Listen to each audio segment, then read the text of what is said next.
시간이 다 됐습니다. 다 같이 묵도 드리심으로 주일날 예배를 하나님 앞에 드리시겠습니다.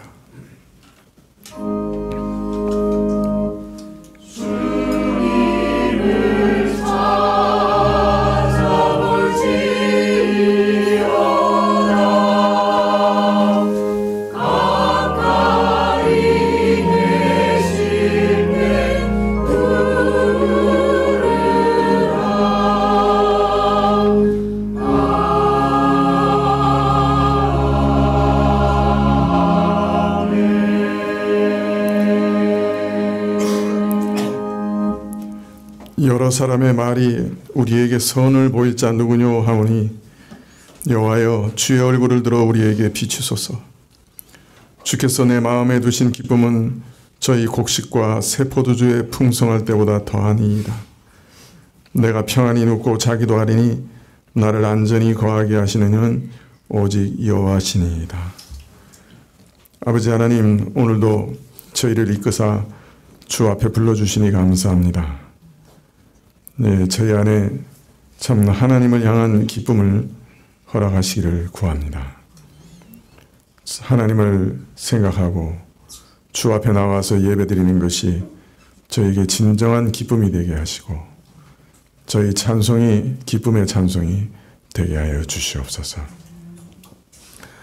그러나 주 앞에 나갈 때마다 또 저희가 저희 죄악을 기억지 않을 수 없사오니 저희 많은 죄를 사하시고 저희 안에 있는 악심을 용서하시며 새롭게 하시기를 이 시간에 또한 구합니다. 모든 것 주님께 의탁드리고 예수님의 이름으로 기도합나이다. 아멘. 찬송가 7장입니다.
교동문은 시편 16편 1절부터 8절까지 말씀입니다. 시편 16편 1절부터 8절까지 구약 811쪽인데요. 시편 16편 1절부터 교도하시겠습니다. 하나님이여 나를 보호하소서. 내가 주께 피하나이다.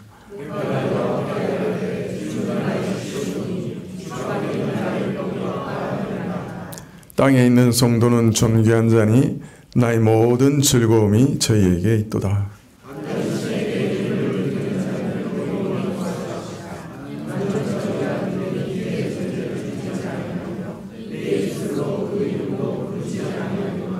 여호와는 나의 산업과 나의 잔의 소득이시니 나의 분깃을 지키시나이다.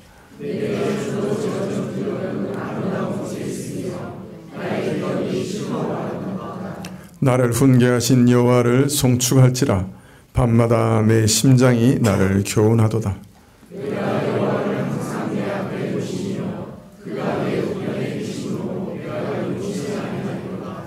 아멘. 사도신경으로 우리 신앙을 고백드리겠습니다. 전능하사 천지를 만드신 하나님 아버지를 내가 믿사오며 그 외아들 우리 주 예수 그리스도를 믿사오니 이는 성령으로 잉태하사 동정녀 마리아에게 나시고 본디오 빌라도에게 고난을 받으사 십자가에 못 박혀 죽으시고 장사한 지 사흘 만에 죽은 자 가운데서 다시 살아나시며 하늘에 오르사 전능하신 하나님 우편에 앉아 계시다가 저리로서 산자와 죽은 자를 심판하러 오시리라. 성령을 믿사오며 거룩한 공회와 성도가 서로 교통하는 것과 죄를 사하여 주시는 것과 몸이 다시 사는 것과 영원히 사는 것을 믿사옵나이다. 아멘. 네, 찬송가 9장입니다.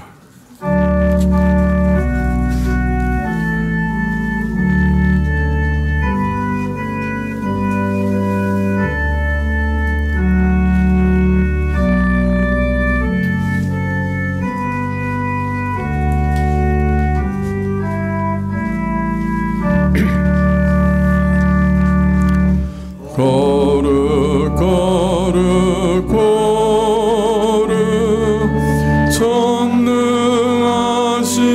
주여 이른 아침 우리 주를 찬송합니다.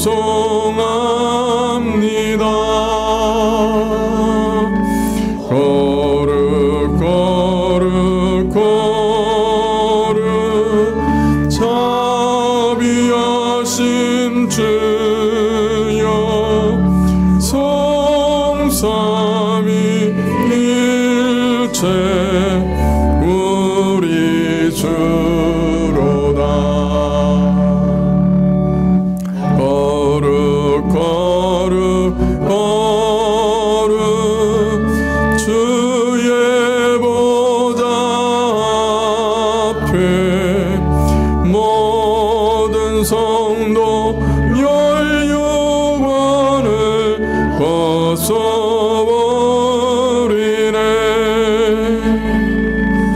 천군 천사 모두 주께 굴복하니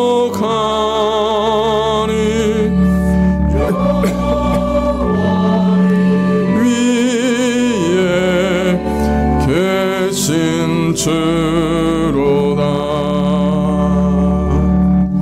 거룩 거룩 거룩 주의 빛난 영광 모든 죄임 눈 어두워 보지 못하네.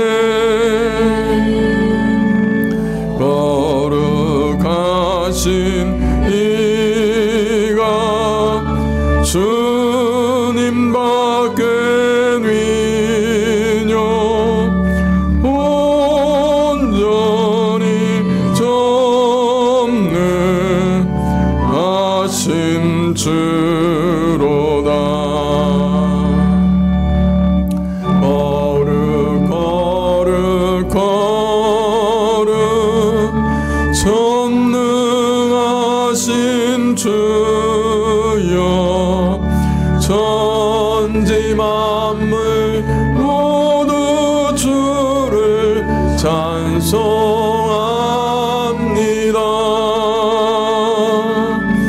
거룩 거룩 거룩 전능하신 주여 성삼위일체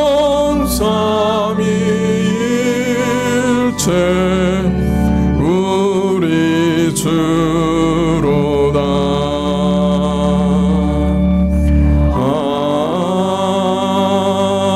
아멘. 예, 교회 소식 봐주시면 좋겠는데요. 예, 이번 주 토요일 오전 10시 10분에 여성도 기도회가 있겠습니다. 다음 주일 낮 예배 후에 정기 재직회가 있겠습니다. 우리 집사님들 기억해 주시기 바랍니다. 10월 18일 토요일 오전 10시부터 교회에서 김장이 있겠습니다. 1년에 한 번 있는 일인데요. 시간 되시는 분들 다 나오셔서 김장에 동참해 주시면 좋겠고요. 또 특히 남자분들도 많이 필요합니다. 그래서 남자분들도 시간 되시는 분들 다 오시면 좋겠습니다. 11월 19일 주일은 추수감사주일입니다. 우리가 감사헌금은 미얀마에 있는 농아인 교회들 지원금으로 사용될 예정입니다. 지금 미얀마가 내전 상태라서 농아인들은 일자리를 구하기가 더 어렵고 상당히 이렇게 긴급한 상황에 몰려 있는 모양입니다. 선교사님께서 이노아 선교사님께서 긴급하게 구호 요청을 하셨는데요. 거기 한 100명 정도, 교회 두 군데에 한 100명 정도 되는 농아인들이 예배드리고 있는데 상당히 그 생계 자체가 어려운 그런 상황입니다. 그래서 이노아 선교사님이 긴급으로 구제 요청을 하셨기 때문에 저희가 11월 19일 추수감사주일 감사헌금은 전부 미얀마 농아인 교회를 위해서 보낼 예정입니다. 11월 구역모임 일정이 나왔는데요. 소망구역은 12월 5예배 후에, 사랑믿음구역은 19일, 그리고 은혜구역은 26일 오후 예배 후에 모일 예정입니다. 기억해 주시기 바랍니다. 기도하시겠습니다. 아버지 하나님, 참 도처에서 전쟁의 소문이 저희에게 들립니다. 예수께서 재림하시기 전까지 이 세상의 모든 정황에 대해서 말씀하시기를 도처에 전쟁의 소문이 들릴 것이고 곳곳에 온역과 또 기근과 많은 환난에 대해서 참 말씀하시고 지진도 또 홍수도 말씀하셨습니다. 예수님께서 다시 이 땅에 돌아오시기까지 참 이 땅에는 이런 일들이 끊임없이 있을 것이다, 그렇게 말씀하셨는데 참 그 횟수와 그 참 무서움이 점점 더 심해지고 있고 기후 변화도 매우 심해집니다. 이러한 일들 속에서 우리는 주께서 다시 오실 날을 다시 바라보게 됩니다. 하나님 참으로 약속하신 대로 이러한 일들이 지속되고 또한 복음이 땅끝까지 전파될 때 주께서 다시 오시겠다 하셨는데 하나님께서 그 약속을 이제 이루시고 또 주께서 재림하시는 것을 저희가 기대하며 바라볼 수 있도록 허락해 주십시오. 아버지 하나님, 참 세상이 점점 더 평화를 잃어가는 가운데서 우리 마음에도 평화가 사라지고 있습니다. 하나님, 저희 마음이 그러나 주 앞에 늘 있게 하시고 하나님께서 그러나 여전히 이 모든 땅을 다스리고 계시고 주의 거대한 계획 가운데서 그 계획을 이루어가고 계심을 저희로 믿게 하시고 요동하지 않게 해주시고 저희 안에 항상 평강이 자리 잡을 수 있도록 허락해 주십시오. 아버지 하나님, 죄가 저희 평강을 무너뜨리지 못하도록, 공포가 저희 평강을 무너뜨리지 못하도록, 미움이 저희 평강을 무너뜨리지 못하도록, 주님 알력이 저희 평강을 무너뜨리지 못하도록 주님께서 역사해 주시고 의심이 주의 평강을 무너뜨리지 못하도록 역사해 주십시오. 성령께서 우리 마음에 있는 평강을 지켜주셔서 평강에서 평강으로 이르게 해주시고 환경에 지배되지 않는 평강이 저희 마음을 주장하여 주시기를 간절히 구합니다. 주님, 그러기 위해서 우리가 죄 가운데 참으로 허우적거리지 않도록 도와주십시오. 성령의 능력으로 말씀의 은혜로 죄를 끊어낼 수 있는 큰 은혜를 허락해 주십시오. 주님, 저희 안에 미움을 버릴 수 있도록 도와주십시오. 우리나 또한 상대방이나 다 깊이 타락하고 부패한 존재들이라 참 아직도 죄의 껍질을 벗어버리지 못한 자들이라 참으로 서로 미워하고 다투고 원망하고 싸울 수 있음을 저희가 깊이 인식하며 오히려 원수의 머리 위에 숯불을 올려놓기 위해서 참으로 저들에게 선한 일들로 대접하는 저희들이 다 되게 해주십시오. 저희가 용서를 배우게 해주시고 마치 그런 일이 없었던 것처럼 여기는 그런 은혜를 허락해 주십시오. 사람과의 관계에 있는 모든 알력과 다툼 속에서 저희를 보호해 주시고 저희가 사람들의 다툼에서 벗어날 수 있도록 허락해 주시기를 원합니다. 여러 가지 고민과 두려움, 미래에 대한 두려움들 참으로 쏟아져 들어올 때 하나님 믿음의 방패로 막을 수 있는 자들이 되게 해주시고 하나님께서 참으로 우리를 지키시리라 믿을 수 있는 믿음을 견고하게 허락해 주시기를 간절히 구합니다. 주님, 교회도 사람에게 맡기지 마시기를 구합니다. 참으로 하나님께서 다스리고 친히 세워가시는 하나님의 나라인데 하나님께서 견고하게 하시고 지키시고 세워나가시기를 간절히 기도합니다. 이 나라도 참 평화가 위협받을 때가 아주 많았사오나 오랫동안 평화를 지켜주셨사온데 또 다시 평화를 위협받는 시기가 참 되었습니다. 하나님께서 불쌍히 여겨주시사 이 나라도 평강 가운데 단정하고 안정된 가운데 저희가 신앙생활을 할 수 있도록 지켜주시기를 간절히 기도드립니다. 아버지 하나님, 저희가 드리는 예물을 주께서 받아주시기를 원하고 또 찬송을 받으시기를 원하고 또 말씀하실 때 주의 계시를 저희 마음 깊이 비춰주시옵소서. 예수님의 이름으로 기도합나이다. 아멘. 말씀은 누가복음 19장 37절부터 44절까지 말씀입니다.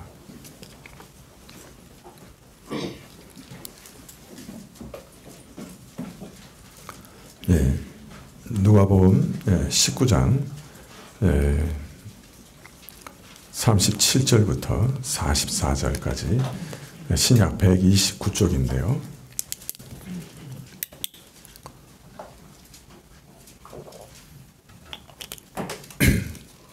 누가복음 19장 37절부터 제가 봉독해 드리겠습니다. 이미 감난산에서 내려오는 편까지 가까이 오심에 제자의 온 무리가 자기의 본 바 모든 능한 일을 인하여 기뻐하며 큰 소리로 하나님을 찬양하여 가로되 찬송하리로다. 주의 이름으로 오시는 왕이여 하늘에는 평화요 가장 높은 곳에는 영광이로다 하니 무리 중 어떤 바리새인들이 말하되 선생이여 당신의 제자들을 책망하소서 하거늘 대답하여 가라사대 내가 너희에게 말하노니 만일 이 사람들이 잠잠하면 돌들이 소리 지르리라 하시니라. 가까이 오사 성을 보시고 우시며 가라사대 너도 오늘날 평화에 관한 일을 알았다면 좋을 뻔하였거니와 지금 내 눈에 숨겼도다. 날이 이를지라 내 원수들이 토성을 쌓고 너를 둘러 사면으로 가두고 또 너와 및 그 가운데 있는 내 자식들을 땅에 메어치며 돌 하나도 돌 위에 남기지 아니하리니 이는 권고받는 날을 내가 알지 못함을 인함이니라 하시니라.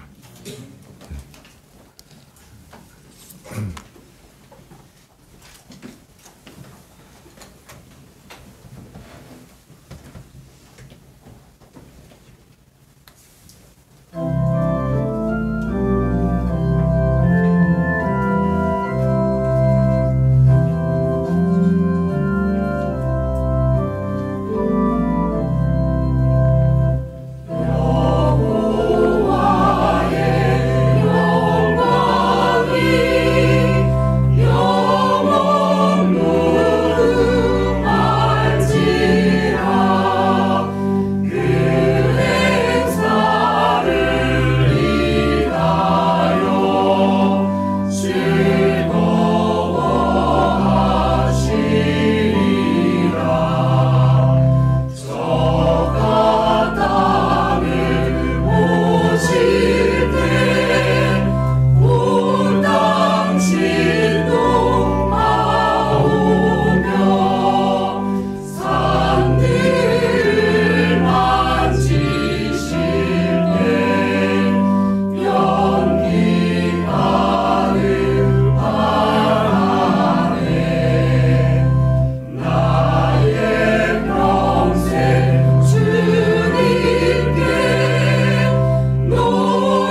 감사합니다. 제자들이 겉옷을 벗어 나귀 위에 걸치고 또 겉옷을 벗어서 길에 깔았습니다. 예수님께서 그 위를 지나가시니 그곳에 모여있던 무리들은 그 일의 의미가 무엇인지 금방 알아차렸습니다. 예수님께서 바로 약속된 메시아고 이스라엘의 왕이다 하는 것을 공적으로 선포하고 계시다 하는 것을 즉각 알아차렸죠.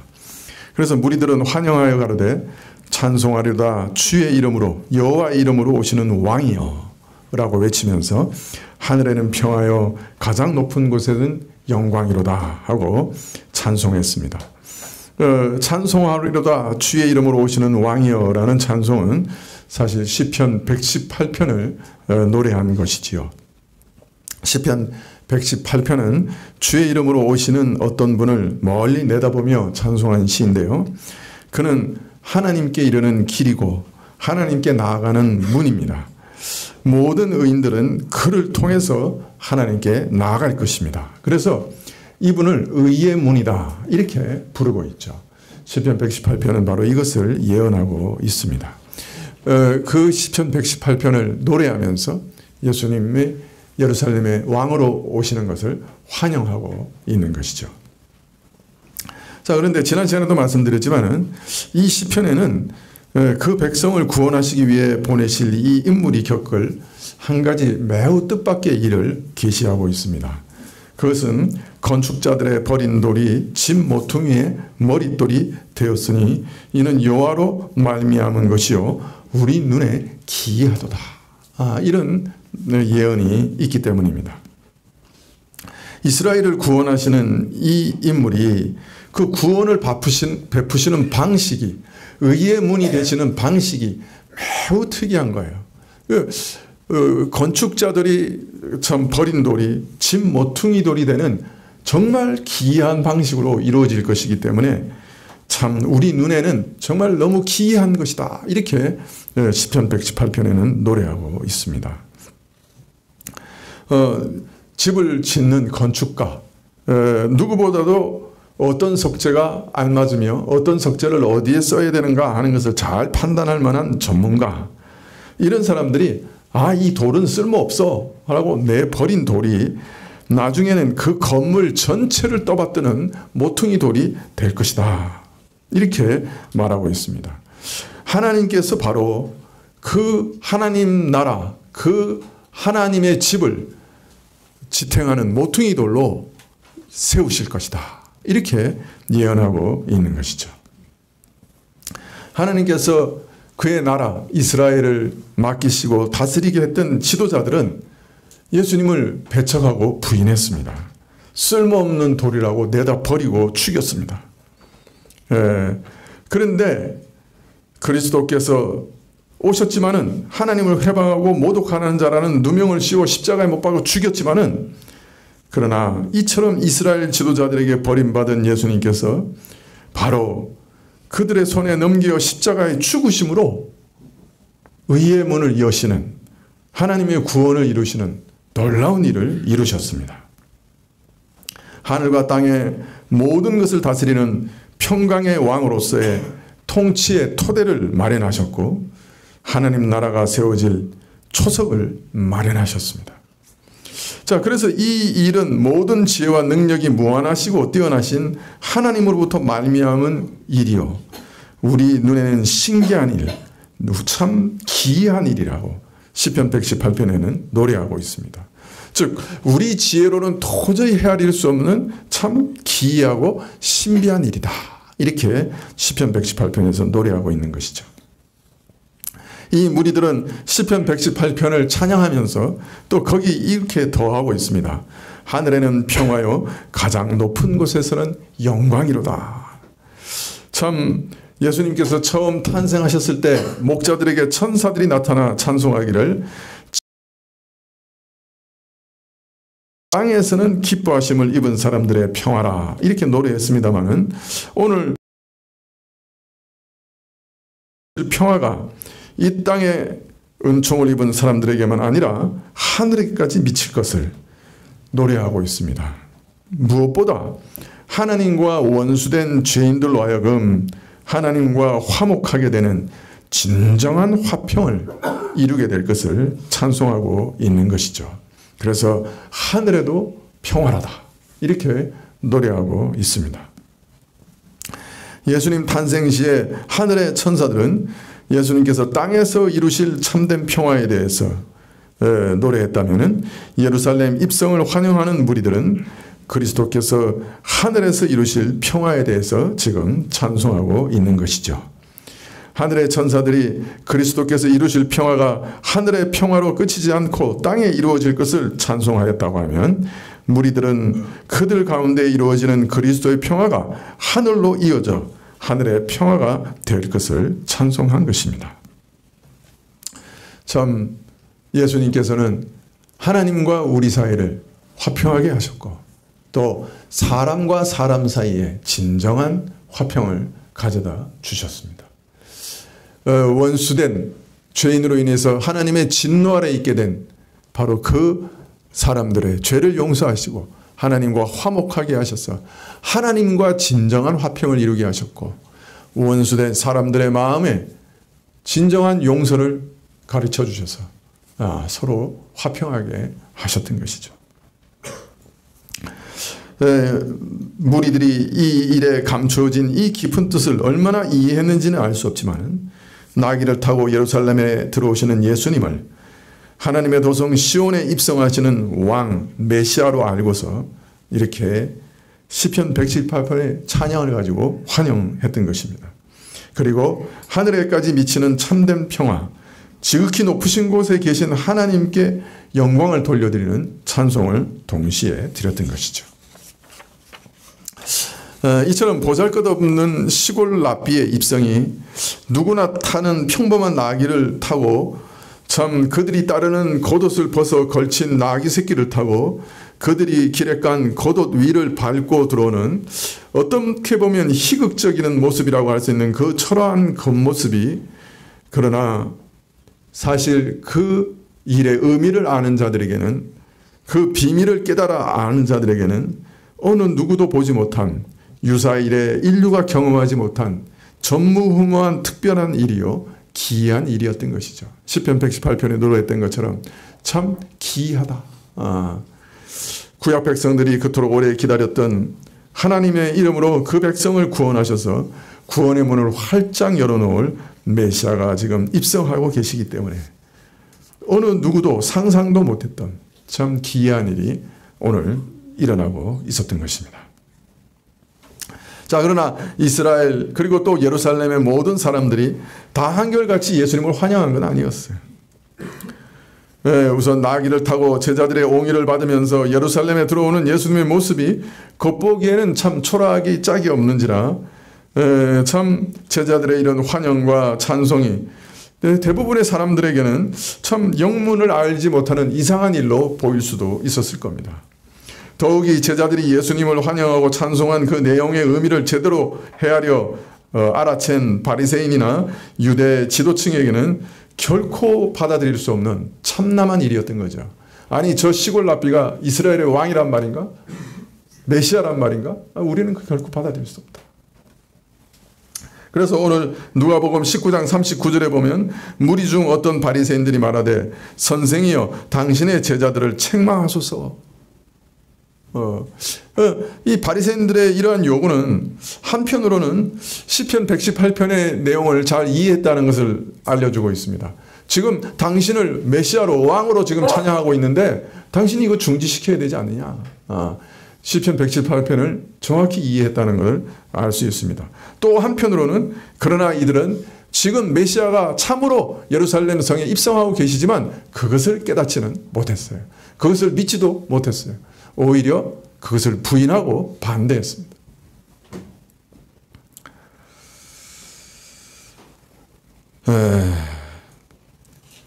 참 모든 구약 선지자들이 예언한 일이요 시편 118편에 또 예언했던 일이요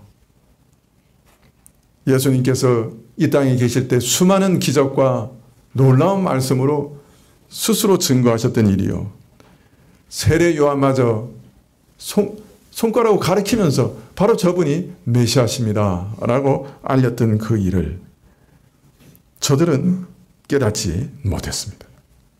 아니, 깨달았다고 해도 부인했습니다. 거부했습니다.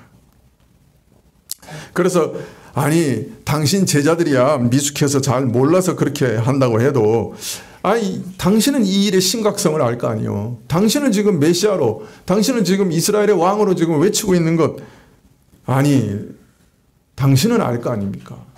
그러니 솔선하셔서 저들을 만류해야 되는 거 아닙니까? 선생으로서 제자들을 만류하는 게 당연한 것 아닙니까? 라고 지금 바리새인들이 예수님에게 신란하고 있는 것입니다. 자, 그런데 예수님께서는 이러한 바리새인의 책망에 대해서 전혀 뜻밖의 반응을 보이셨습니다. 19장 40절에 대답하여 가라사대 내가 너희에게 말하노니 만일 이 사람들이 잠잠하면 돌들이 소리치리라. 돌들이 소리치리라.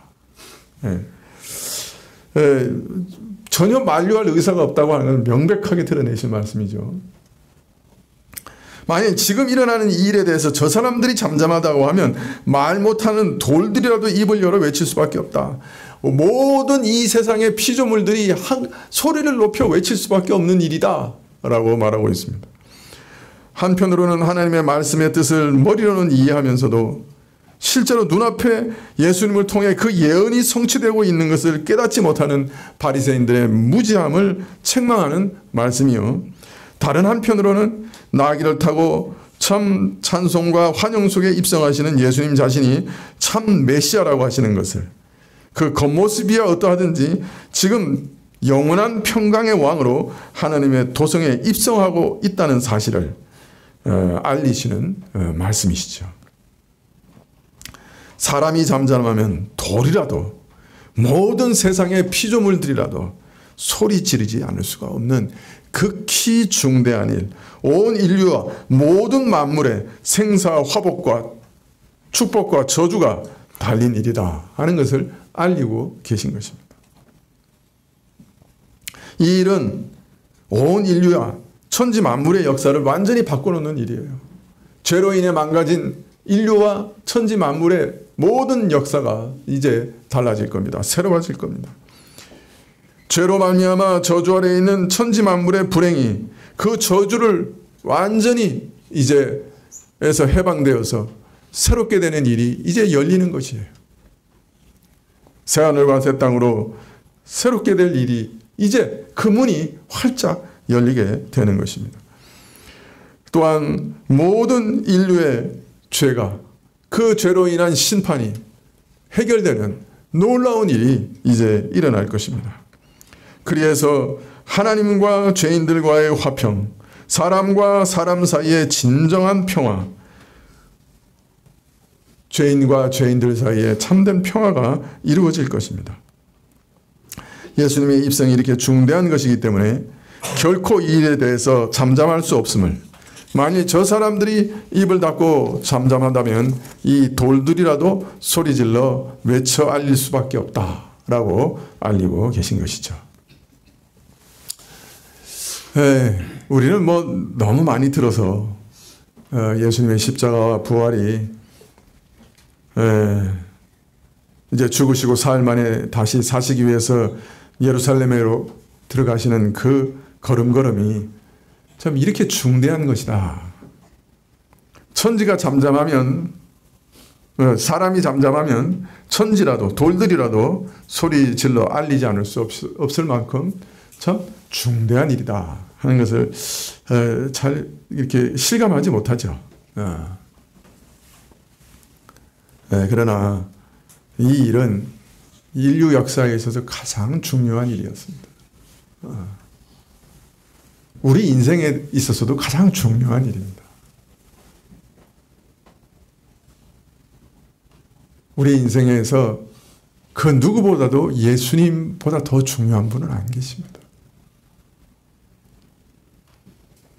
예수님을 참으로 만나느냐 못 만나느냐는 우리 인생에서 최고로 중요한 일입니다. 그 어떤 만남보다, 그 어떤 사건보다 우리 인생에서 중요한 일입니다. 오늘 보면 바리새인들은 참 너무 불쌍한 사람들이었어요. 어떤 면에서는 이 사람들은 성경을 거의 다 애우고 있었던 사람들이에요. 구약의 예언을 그냥 다 애우고 있었어요.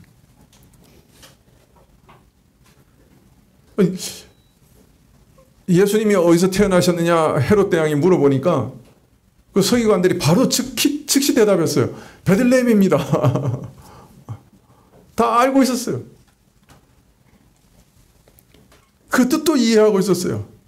시편 118편의 노래가 바로 오실 메시아에 대한 예언이라고 하는 것을 저들이 알고 있었어요. 근데 막상 그 일이 눈앞에 이루어졌을 때는, 그 예언이 지금 눈앞에서 성취될 때는 눈이 닫혀가지고 깨닫지를 못했어요. 그분이 참 메시아라는 것을 알지를 못했어요. 아니, 반대하고 공격하고 분노하고 죽였어요. 참 불쌍하죠. 사람 눈이 닫히면 이렇게 되는 거예요. 자기들이 매일 암송하는, 그래서 우리는 정말 이 메시아를 정말 기대하고 있어 라고 노래했던, 그래서 그 시편으로 참으로 메시아가 오시는 것을 환영하는 무리를 보면서도 자기들은 깨닫지 못했어요. 아니, 오히려 분노하고 반대하고 적대시했어요. 그러나 여러분, 이런 비참한 일은 예수님 당시에만 있었던 건 아니죠. 참 겉모습은 참 연약하고 무력하고 참 나귀 새끼를 타고 예루살렘에 오신 이 분의 죽음이 온 천지 만물에 있어서 무엇보다 내 자신에게 있어서도, 온 인류 역사에 있어서도 얼마나 중대하고 소중한 것을 깨닫지 못하고, 예수님 당신을 위해 돌아가셨습니다, 그런 말 들어서 알고 있어요. 머릿속에 기억하고 있어요. 그러나 내 마음에서 주께서 행하시는 그 은혜의 일이 정말 나를 위해 죽으신 거구나 깨달아지고, 그 은혜가 역사에서 내 마음을 바꾸고 내 생각을 바꾸고 내 인생을 바꾸는 그런 것으로 나타내지 못하는 수많은 사람들이 있어요. 그 사람들도 사실 바리새인들과 똑같이 불행한 사람들인 것이죠. 내 눈앞에 이루어지고 있고 내 전후 좌우 사방에 다 이루어지고 있고 다른 교인들은 다 알고 있는데 나만 알지 못해. 나만 그 은혜에 제외되어 있어. 나만 참 평안과 안식에 이르지 못해. 죄와 더러움과 타락과 죽음 속에서 멸망으로 떠내려가면서도 흘러가면서도 자기만 알지 못해. 얼마나 불쌍한 사람이에요.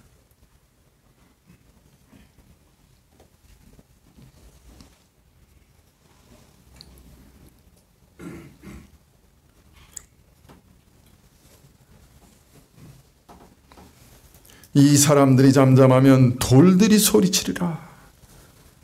예수님께서 그의 죽음에 대해서 이와 같이 중대하다 하신 그 말씀이 내 마음속에서도 주여 참 그러합니다. 주님이 아니시면 내가 어찌 되었겠습니까? 주의 은혜가 아니면 내가 어떤 저주를 받았겠습니까? 주의 그 공로가 아니면 저는 지옥 밑바닥에 있을 사람입니다. 전 마음에서부터 정직하게 고백하면서 마음으로부터 이 은혜를 받아 누리는 우리 모두가 되기를 간절히 기도하고 바랍니다. 네.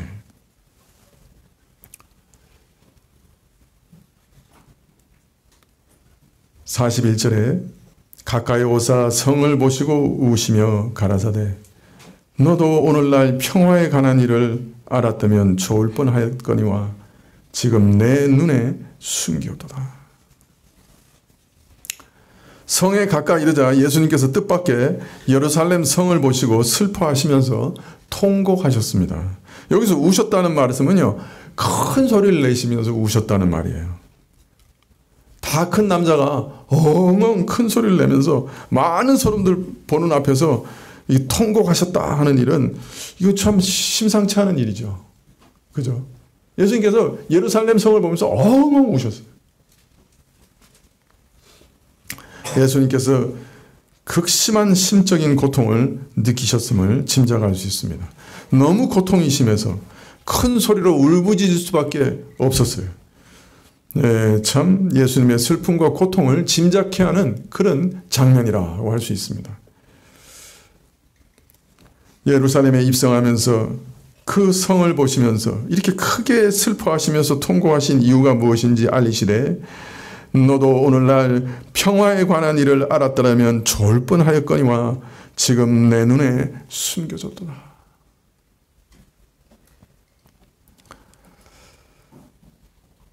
하나님과의 평화, 사람과 사람 사이의 평화, 하늘과 땅의 평화를 이루고자 예루살렘에 입성하시는 예수님을 맞으면서 정작 예루살렘 자신은 이 중차대한 일을 전혀 모르고 있었습니다. 지금 그들 목전에서 하나님의 복된 구원의 문이 활짝 열리고 있는데 그걸 모르는 불행은 몇몇 바리새인들만의 불행이 아니었어요. 어떤 의미에서는 예루살렘 전체가 온 이스라엘이 그들 가운데 임하여 이루시는 이 평화의 일을 알지 못했습니다. 여러분, 예루살렘이라고 하는 그 도시의 이름의 의미가 뭡니까? 평강의 도성이다 라는 말이에요. 평강의 성읍이다 이런 뜻이에요. 예루살렘이라는 말 자체의 의미가 그거예요. 평강의 성읍이다, 도시다. 너무 아이러니컬하죠. 근데 그 도성이 평강의 왕이신 메시아께서 하늘과 땅에 이루실 평화를, 참된 평화를 이루시고자 입성하시는 그 일에 무지하여서 아무도 참되게 깨닫지 못하고 있었던 거예요. 예수님께서는 그 도성을 보시며 슬퍼하고 통곡하셨어요. 너도 오늘날 평화에 관한 일을 정말 알았으면 좋을 뻔하였는데 평강의 일을 참 알지 못하는구나. 근데 사실 예수님의 이 말씀에는 더 무서운 말씀이 포함되어 있어요. 이 일이 지금 내 눈에 숨겨졌구나. 사실 이거보다 더 무서운 말씀은 없는 것 같아요.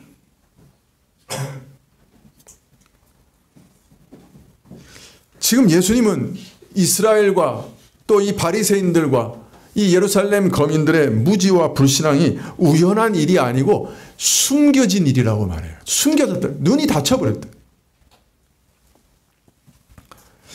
즉 하나님이 의도적으로 저희에게 감추어버리셨다. 하나님께서 범죄한 이스라엘을 타이르고 권고하고 때리고 징계하고 심지어는 정수리부터 발끝까지 성한 데가 없을 때까지 때리셔도 여전히 깨닫지 못하고 죄에서 돌이키질 않아요. 그래서 이사야 선지자가 이렇게 예언합니다. 너희가 듣기는 들어도 깨닫지 못할 것이요 보기는 보아도 알지 못하리라. 이 백성이 마음으로 둔하게 하며 그 귀가 막히고 눈이 감기게 하라. 염려컨대 그들이 눈으로 보고 귀로 듣고 마음으로 깨닫고 다시 돌아와 고침을 받을까 하노라. 죄를 고집하니까 하나님을 자신의 주인으로 왕으로 신으로 섬기는 것을 거부하니까 자신이 신이 되고 자기 마음대로 살고 자기 쾌락을 따라 살고 자기 유혹을 따라 살고 자기 욕심을 따라 살겠다고 결정하니까 그래서 하나님이 살아계신 걸 알면서도 지레 믿지 않고 지레 밀어내고 지레 반대하고 지레 반역하니까 이 완악한 사람들에게 주신 최후의 심판은 아예 눈을 감겨버리신 거예요. 봐도 못 봐요. 들어도 못 들어요. 하나님이 살아계신 것, 예수님이 주님이시라고 하는 증거가 없어서 못 믿습니까? 아니죠. 내 마음속에 그것이 믿기 싫어서 안 믿는 겁니다. 믿으면 순복해야 되니까. 믿으면 따라가야 되니까, 주님을. 믿으면 내 욕심을 버려야 되니까. 믿으면 내 안에 있는 고집불통, 죄를 향한, 쾌락을 향한 그 마음을 벗어버리고 던져버려야 되니까 그게 싫어서 안 믿는 거예요. 이제 그런 사람에게 하나님께서 주신 최후의 심판은 이제는 복음을 들어도 들리지 않고 봐도 보이지 않는 심판을 허락하신 거예요. 지금 예루살렘의 처지가 바로 이거예요. 너희에게는 숨겨졌다. 이 일이.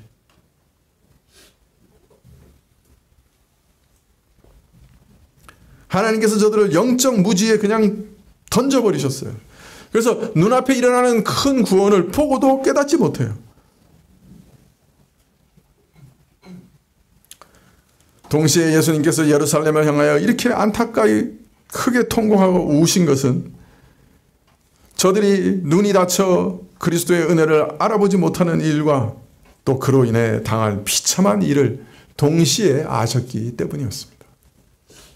43절에 날이 이를지라 내 원수들이 토성을 쌓고 너를 둘러 사면으로 가두고 또 너와 및 그 가운데 있는 내 자식들을 땅에 메어치며 돌 하나도 돌 위에 남기지 아니하리니 이는 곤고맞는 나를 내가 알지 못함을 인함이라 하시니라. 예수님께서 주시는 평화를 알지 못하는 일이 당할 일들은 이제 심판밖에 남지 않았습니다. 지금 무리들은 예루살렘에 세워질 메시아 왕국에 대한 기대로 부풀어 있었지만은 예수님께서는 멀지 않아 장래에 예루살렘이 완전히 멸망해서 돌 위에 돌 하나 남지 않을 것을 아셨습니다. 그 비참한 심판을 보시면서 우셨습니다. 애통해 하셨습니다. 엉엉 소리를 내서 우셨습니다. 결국 메시아이신 예수님을 십자가에 못 박아 죽이고 배척한 예루살렘은 AD 70년 그로부터 30-40년 후에 로마 장군 디도의 침략에 의해서 함락되고 멸망당합니다. 날이 이를지라 내 원수들이 토성을 쌓고 너를 둘러 사면에 가두고 예루살렘 멸망의 날에 대한 이 예언은 문자적으로 완전히 성취됩니다. 참으로 명절을 마다 수백만 명이 예루살렘으로 몰려들었을 때 로마 군인들이 갑자기 예루살렘을 봉쇄합니다. AD 66년 이스라엘 백성이 로마의 압제에 항거하기 위해 봉기를 일으킨 후에 3년 후 AD 70년 당시 베스파시안 로마 황제는 그의 아들인 디도를 보내 예루살렘을 공격합니다. 예루살렘을 함락시키기 위해 도착한 로마 군대가 제일 먼저 한 것은 토성을 쌓아 예루살렘을 포위하는 것이었습니다. 각지에서 절기를 유월절을 지키기 위해 몰려들었던 100만 명이 훨씬 넘는 유대인들이 예루살렘에 갇힙니다. 기근과 질병, 반대파를 숙청하는 내본으로 로마 군인이 예루살렘을 공격하기 전에 이미 수많은 사람들이 죽었고 디도 장군이 예루살렘을 파괴하고 함락시켰을 때 참으로 얼마나 무서운 살육이 일어났는지 성전 앞에 사람들의 피가 말발굽 높이만큼 흘렀다 하는 얘기가 전해지고 있습니다. 성전에 불을 놓아서 그 찬란했던 금이 다 녹아내리고 그것을 끄집어내기 위해서 돌 위에 돌 하나도 남지 않았습니다. 그 당시에 얼마나 많은 금을 가져갔는지 로마 금값이 반값으로 떨어졌다. 그런 기록이 있습니다. 남녀노소 할 것 없이 110만 명의 생명들이 학살됐고 10만 명이 노예로 끌려갔습니다. 여러분 한번 생각해 보십시오. 지금도 110만이면 어마어마한 숫자 아닙니까? 세계대전이 일어나도 아마 이만큼 죽을까 말까 하는데 그죠? 한 도시가 함락되면서 이렇게 많은 사람이 죽었습니다. 예루살렘 성벽과 성전은 문자 그대로 돌 하나도 돌 위에 남기지 않는 그런 처참한 지경이 됩니다. 근데 이런 재앙은 한 번만 그친 게 아니에요. AD 135년에 또 이스라엘은 유대 땅에서 반역을 일으킵니다. 바르 코흐바라고 하는 사람에 의해서 일어난 반란이 다시 재현되고 그로 인해 예루살렘 주변은 완전히 초토화되고 이 유대 땅에서 예루살렘 뿐만 아니라 유대 전체에서 이스라엘 사람들은 전부 끌려가서 유럽 전체로 흩어지게 됩니다. 기록에 보면 이 두 번의 반란 후에 조사해 봤는데 예루살렘에 남아있는 유대인 수를 조사해 봤는데 20명밖에 찾지 못했다. 완전히 다 끌려가고 포로로 잡혀가고 사라져 버렸습니다. 그 이후에 그러면 예루살렘이 평안했느냐? 지금도 안 평안합니다. 지금도 안 평안합니다. 가자 지구에만 폭탄이 떨어지는 게 아닙니다. 지금 요르단강 서안 지구도 뒤에서 이스라엘군을 칠까봐 이스라엘이 지금 서안 지구에도 폭격하고, 그죠? 사람을 많이 죽이고 있습니다. 예루살렘은 지금 회교와 유대교와 기독교의 성지가 돼서 평화가 없습니다, 사실. 아마 예수님 오실 때까지 예루살렘은 다툴 것 같아요. 평화가 없을 것 같아요.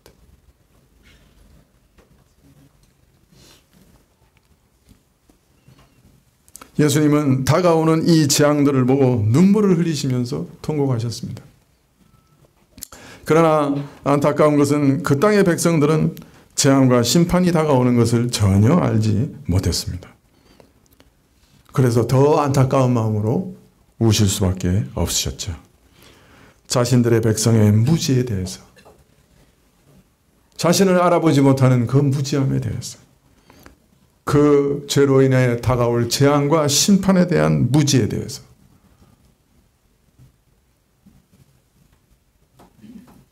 안타까움 때문에 통곡하시면서 우셨습니다. 네, 따라서 오늘 예수님의 통곡은 회개할 줄 모르고 계속 죄를 고집하는 이스라엘을 기다리는 더 큰 불행에 대한, 더 큰 심판에 대한 경고라 할 수 있습니다. 예루살렘이 이런 비참한 운명을 맞게 된 원인은 마지막 절에 보면 하나님께서 너를 돌아보시고 권고하는 때를 알아보지 못하였기 때문이다. 회개하고 돌이키라고. 너희가 하나님 앞에서 참 회개하고 돌이키라고 부르시고 권고하는 말씀을 들을 때 권고를 듣지 않았다. 은혜로 주어지는 회개의 기회, 참 예수 그리스도께서 그 많은 기적과 말씀을 통해 자신이 메시아로 드러내실 때 그를 믿을 수 있는 그런 기회, 그 기회를, 권고의 때를 거부했기 때문에 이제는 신선밖에 남지 않았다 하고 말씀하십니다. 사실 오늘날도 세상에 취해서 하나님을 버리는 자들에게 회개하고 그리스도께로 돌아오는 부르심을 오늘도 외치고 계시죠. 그러나 사실 교회의 십자가가 우리나라만큼 많이 서 있는 곳이 어디 있습니까? 밤에 일어나서 보면 빨간 십자가가 막 온 동네에 다 있잖아요. 그것만 봐도 어떤 면에서 회개하고 예수님께로 돌아오라는 신호죠. 그죠? 그런데 염려되는 것은 이 나라의 백성들의 마음은 점점 완악해집니다. 물론 우리의 잘못도 있죠.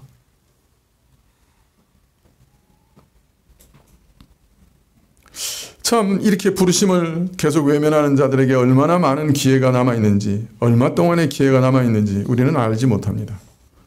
그러나 분명한 것은 역사 전체적으로 보면 예수님께서 재림할 때까지 기회가 주어져 있습니다. 예수께서 재림하시면 이젠 더 이상 기회가 없어. 그리고 각 개인에도 정한 때가 있습니다. 각 개인에게 정한 때가 넘어가면 더 이상 기회는 없습니다. 하나님께서 안타깝게 부르짖으며 회개하라고 부르시는 그 부르심을 외면하고 마음을 강팍하게 하고 악독하게 하면 그 기회가 사라지고 마는 것입니다. 따라서 이 예수님의 눈물은 단순히 예루살렘의 멸망과 유대인에게만 국한된 것은 아니었습니다. 주를 거부하고 복음을 거부하는 이 땅의 모든 불신자들에게도 해당되는 눈물이신 것이죠.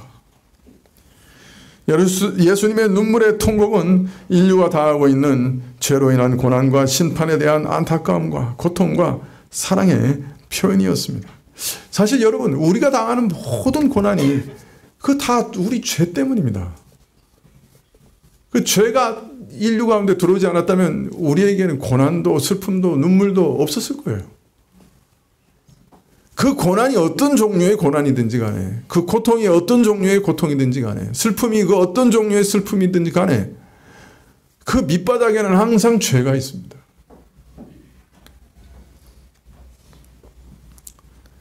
예수님께서는 인류가 당하는 그 죄의 고난을 때문에 우셨지요.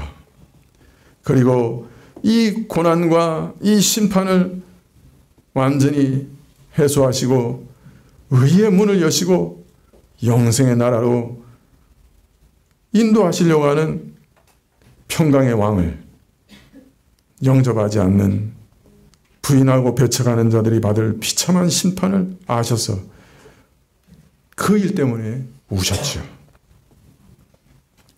저들에게 주어지는 참 평강의 길을 깨닫지 못하고 멸망의 길로 달려가는 이들을 안타까이 여기시며 우셨죠. 오늘도 주께서는 이런 자들을 위해 우시는 것이죠. 그러므로 참 우리는 어떻게 해야 될까요? 우리 자신이 먼저 이 예수님 믿으려고, 참으로 믿으려고, 참으로 회개하고 믿으려고 주 앞에 나가셔야 할 겁니다.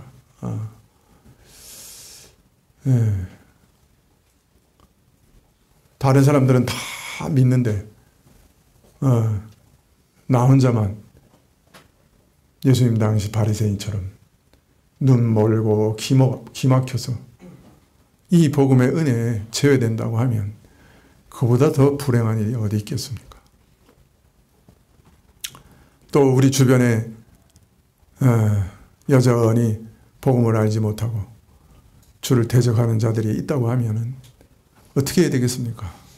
저들을 위해 기도하고 이 복음을 전하기를 힘쓰셔야 되겠지요. 하나님의 아들이신 예수님께서 통곡하실 만큼 이 복음을 받아들이지 않는 자들의 그 운명이라고 하는 것은 참 무섭고 참 심각한 것입니다. 그렇기 때문에 참 저들을 불쌍히 여기고 복음을 전하기를 힘써야 될 줄 믿습니다. 기도하시겠습니다.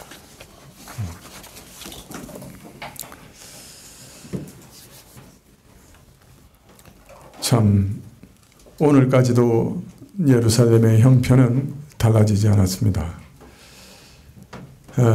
참 자녀들이 산산이 찢기는 일들이 오늘도 우리 눈앞에서 보고 있습니다. 예수님께서 그 두려운 일들로 인해 통곡하셨습니다. 그러나 이러한 운명은 그저 예루살렘에 있는 사람들에게만 국한된 것이 아닌 줄 압니다. 주를 믿지 않는 모든 자들에게 주어질 심각한 운명에 비해서는 오히려 참 가벼운 일이라 할 것입니다.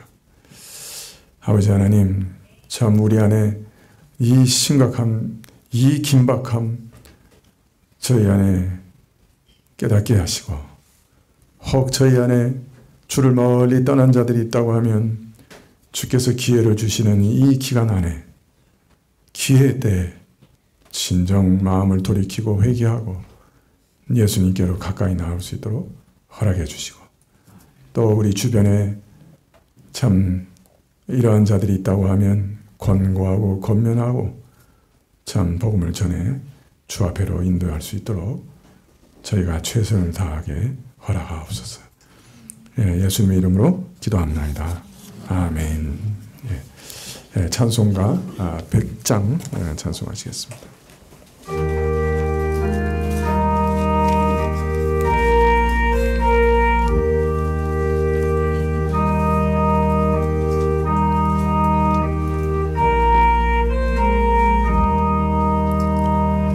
죄인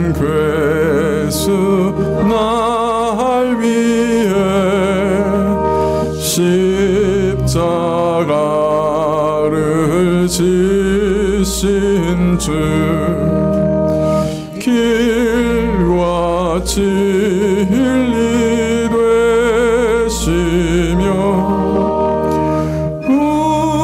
우리 생명 되시네. 내가 주와 하나 됨 포도 비유하도다.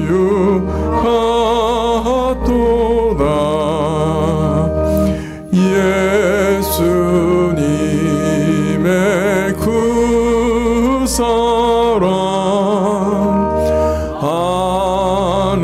하늘보다 더 높고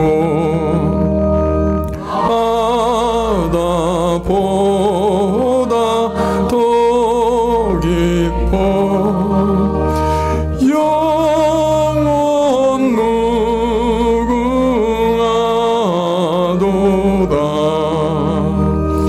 나와 같은 죄인을 주가 찾아 주셨네. 나와 같은 죄인도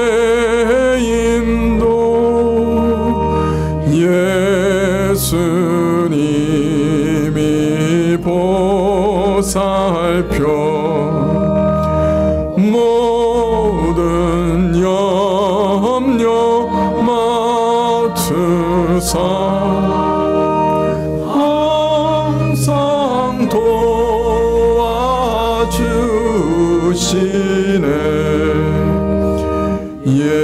예수와 함께 계시면 참된 생명 얻겠네.